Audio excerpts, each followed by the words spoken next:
Denis Villeneuve is going to be directing the new James Bond picture. We haven't heard really shit about this new movie, except that the people that owned the rights have given them all over to Amazon Prime. And that was making people a little skeptical about what they were going to do with the franchise, specifically with like spin-offs and whatnot, to really like milk the shit out of everything from James Bond and make it a lot less James Bond than it used to be.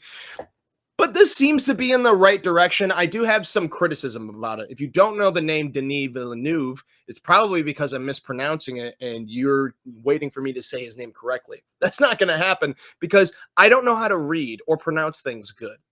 He directed The Dunes, Blade Runner 2049, Sicario, Arrival, and Prisoners, amongst others. He's an excellent director, one of the best directors ever, for sure. He is a grand scale director. And he has said before, I was raised with James Bond. I love James Bond movies. I would love to do a James Bond movie one day. Action is very cinematic, he said in 2015. I'm not someone that loves dialogue. I'm someone that loves movement, action. If it's done, well done, it can be very poetic and meaningful. When you do watch his films, there's not much dialogue. And it is, when it comes to good cinema, and not all good cinema, like Kevin Smith he's still a good writer. He's still good with words. It's just his movies aren't as great anymore. But when it comes to great dialogue that can make a great film, like Clerks or Mallrats or Chasing Amy, my favorite Kevin Smith film. So dialogue can be very essential to the film that you're watching, and you might like the dialogue more than what you're actually seeing. But what makes great cinema, for the most part, besides something like a Kevin Smith film, is showing is better than telling. And this guy is the master of showing. There are some times where you're like, what the hell's going on? Especially like the film Enemy, which you should watch. It's really fucking weird. It has Jake Gyllenhaal playing two different parts. It's a little slow, and it does make you go, I don't know what this is, but I think I understood it, and it was very good. In any case, this guy is more about showing than telling. And I think that's kind of cool because with James Bond is a secret agent. So he's doing some like detectiving every once in a while amongst kicking some ass and using some gadgets. Having said that, Denis is usually big box office and like science fiction and Dune, or Blade Runner 2049, a lot of slow scenes. And this this job of directing is reminding me of them giving Sam Mendes Skyfall, and I can't remember what the other film was. He did like 2 or 3 James Bond movies with Daniel Craig. I love Daniel Craig. I think he's an excellent James Bond. He might be my favorite James Bond. And Sam Mendes is one of my favorite directors, but he didn't really fit when it came to directing these. A lot of people love those films, so I could be talking out of my ass, but I was like, yo, you need more like fun and action-y. But it's a lot of like slow scenes, a lot of delving into James Bond's past. I personally don't want that in a James Bond film. I want James Bond using gadgets and trying to bang women and drinking martinis, shaken not stirred, or McKellen. I can't remember any other James Bondisms, but I think you know what I'm getting at. Denis is an excellent director, though. I think he'll make it work. It's just, I don't want like a Marvel director to do this. I'm not saying that. It doesn't have to be that fun, but this seems like you're going for like more of an artsy James Bond, and we already had an artsy James Bond with Sam Mendes. Having said that, I trust the guy. He has not failed me yet, to be honest. Dune was really thick when it came to science fiction, but it was still thick enough to make me feel good. Pause. You can watch Sicario on Netflix. You can also watch Prisoners by renting it. You can watch The Dunes on HBO Max. 2 is also on Netflix as well. And check out Blade Runner 2049. I think it's one of the best films ever made. But you have to make sure you watch Blade Runner 1 first. And also, I don't fully understand Blade Runner 2049 because they show characters like Jared Leto is like the main villain, but he's in like 3 scenes and they never go back to him at the end of the film. They kind of like make you wait to see if there's a Blade Runner 3, and they never made it. But it's okay. They didn't need to. So check those films out in case you're interested in seeing what the new James Bond director is going to do with 007. Social Network Part 2 is going to be written and directed by Aaron Sorkin. That's what insiders are saying. While it's being called Part 2, it's not a straight sequel, but rather a follow up to the original movie that explored the origins of what would become the world's biggest social media platform. The director, Aaron Sorkin, is most famously a writer who did West Wing, The Newsroom, but he also directed a few movies of his as well, like Molly's Game, which you can rent right now, Trial of the Chicago 7, which is on Netflix, and Being the Ricardos with Javier Bardem and Nicole Kidman, which you can watch on Amazon Prime, which was a bit better than I thought it was going to be honest. I'm not as excited. I think his direction's okay. It's just David Fincher did the first one. I'm much more interested in that. And I do see why they can make a follow-up movie because a lot of shit's happened between now and the end of the Social Network Part 1. So I'm interested. There's no news on casting or anything. We don't even know if Jesse Eisenberg's coming back. I don't see why not. But I think this is an interesting thing. This is a lot less of Hollywood's just making sequels, bro. Well, this is based on a true story, and we really only got the first half of it. Let's see what the second half of it is. And also, it would be really sick if they got Andrew Garfield back, but I haven't heard anything about that guy since Social Network, the movie. Anyways, more Batman news. More Batman news. I know you guys love talking about Batman. I know you all love agreeing with me, but guess what? The Batman 2 script is signed, sealed, delivered, but not totally greenlit. Matt Reeves finished it with his writing partner.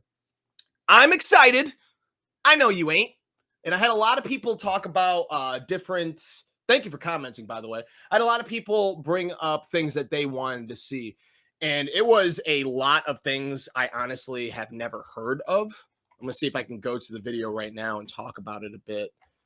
But basically, there are things from comic books that I was not fully aware of. And the reason I don't have it written down is I didn't know I was going to get this far into it, but I might as well. So this is what you guys said you wanted to see in the new Batman or any other Batman down the line. Jaraki. A fundamentally different perspective on Batman than what he has in his mind. I think he doesn't get Batman in total. I think every writer director that has done Batman gets aspects, but not the whole. I kind of concur. Someone I know, Blaze Maxwell, has said he wants a film from the villain's perspective as the protagonist and the antagonist is Batman, the villain. I'm like, that's a pretty cool idea. I don't care. I just want to see a live action Bat Family movie. A few people said they wanted the Bat Family in that, which would be sick. Every Batman movie lacked enough villains. Let's make a Batman movie where there's more than one mediocre villain. I kind of agree. I do think Batman Returns had a pretty good selection. Dark Knight Rises had a few, but I see what you mean, though. I just don't want them to overdo it like they did with The Amazing Spider-Man 2. Mr. Freeze and Penguin. Definitely Mr. Freeze. I doubt that will happen in the next Robert Pattinson film. And someone liked that they're doing Clayface. And so the ones I hadn't heard of, Court of Owls, which is part of the comic books. Obviously, we've never seen Court of Owls in live action, so I'm kind of interested in that. Also in the comics, something called White Knight. So much of that series, make the Reeves series build up to that. We got year one-ish from the first movie, jump 5 to 8 years for the next, give him Lil Dick Grayson learning to be Robin, fighting Freeze and Two-Face. That sounds like a solid build up. If I knew a little bit more about White Knight, I would totally agree, but I don't know much about it. But also, a lot of people mentioned that they want Robin. So I'm hearing that you guys want more of the Bat family and you want Robin. Specifically, I want to see Robin right now so we can get Nightwing a little bit down the line. And by Nightwing, I mean live action Nightwing. So thank you for saying that. If there's anything else you'd like to see from a future Batman movie, make sure to comment and let me know. And let me know if you're at least a little interested to see what's going to happen with the second script. James Gunn has not greenlit the project, but the script is finished. So let's see what happens. Speaking of Batman, remember the most famous Joker of all? I'm not talking about Heath Ledger or Jack Nicholson. I'm talking about Luke Skywalker himself, Mark Hamill, who recently revealed that he had an idea for Luke in The Last Jedi that was turned down. He said, I thought, what could make someone give up devotion to what is basically a religious entity? To give up being a Jedi? Well, the love of a woman. So he falls in love with the woman. He gives up being a Jedi. They have a child together. At some point, the child, as a toddler, picks up an unintended lightsaber, pushes the button, and is killed instantly. The wife is so full of grief, she kills herself. That's dark, Luke, especially for fucking Disney. I think that that's an interesting take. However, I don't buy that the son would, and I get it. This is just an idea that he came up with. So I'm not like, that bad idea, Mark. But I don't buy that Luke would leave his lightsaber just sitting around, you know? So it would have to be, you'd have to construct a more plausible reasoning of how that kid found the lightsaber. But I like the idea of his Jedi past is the reason that his kid accidentally died and the wife killed herself. I don't like that. Like, yeah, I love that for Luke, but I like that setup for why he's so depressed. You can watch all the Star Wars on Disney Plus and be wondering. I'm wondering if I'm going to like Last Jedi as much now as I did then, which wasn't much. But, you know, I went through like all the animated series, all the spinoffs and all of that. And I love Star Wars a lot more now than I did when I first watched Last Jedi. So I'm curious if it'll interpret any better after watching all those. I'm kind of excited to rewatch it. But, you know, you got to watch like 4 movies beforehand. Speaking of other sequels, Vin Diesel talked a little bit about what we're going to be expecting from Fast and Furious 11, releasing in April 2027, according to Vin Diesel, at Fuel Fest, which I'm guessing is a Fast and Furious festival or just a car festival that he showed up to. He said 3 things. The franchise will be heading back to LA. There's going to be a return to car culture street racing, which he has said before. I don't like this part. He said that Brian O'Connor will return and reunite with Dom. I think what you guys did before was just fine. I do see why it's like, look, if you're going to have Jordana Brewster's character in the films talking about like, oh, Brian's back home with the kid, you're kind of like, it's kind of weird that you guys just keep talking about him and like he couldn't make it because of this. But I don't want to have cinema re-engage with bringing dead people on the screen. For instance, Carrie Fisher flying in space like Mary Poppins. Granted, she did have a lot of scenes that she did record before her passing that they were able to use to close out that final trilogy. I would just rather leave the dead alone. You know, just say through dialogue where Brian is. That's what I would prefer.